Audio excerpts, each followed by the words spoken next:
যা এখন গরম পড়েছে বন্ধুরা, সেই জন্য আজকে আমাদের পাতলা ঝোল রান্না হবে। সেই পাতলা ঝোল রান্না করার জন্য দেখো প্রথমে আমরা মাছগুলোকে ভেজে নিচ্ছি। মাছগুলো সব ভেজে নিই পর তারপরে তোমাদেরকে পরে রেসিপি পরে দেখাচ্ছি আবার। এই দেখো মাছগুলো সব ভাজা হয়ে গেছে, তুলে নিয়েছি। এবার কড়াইতে দিয়ে দিয়েছি পটল ভাজার জন্য লম্বা লম্বা করে কেটে, আর কাঁচা লঙ্কা দিয়েছি। দেখো বন্ধুরা পটলগুলোকে হালকা করে ভেজে নিয়েছি। দিয়ে দিচ্ছি কালো জিরে, দিয়ে দিলাম কাঁচা লঙ্কা, এরপর দিয়ে দিলাম হালকা করে ভেজে রাখা পটলগুলো। এবার দিয়ে দিচ্ছি জিরে গুঁড়ো, দিয়ে দিলাম হলুদ গুঁড়ো, এবার দিলাম সামান্য জল।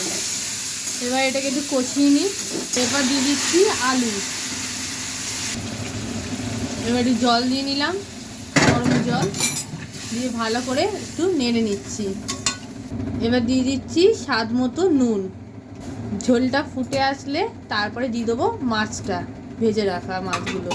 ঝোলটা ফুটে এসছে দেখো বন্ধুরা। এবার মাছগুলো সব এক এক করে আমরা দিয়ে দিচ্ছি।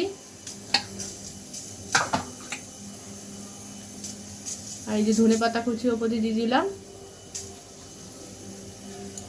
এবার একটু ফুটে গেলেই আমরা নামিয়ে নেবো।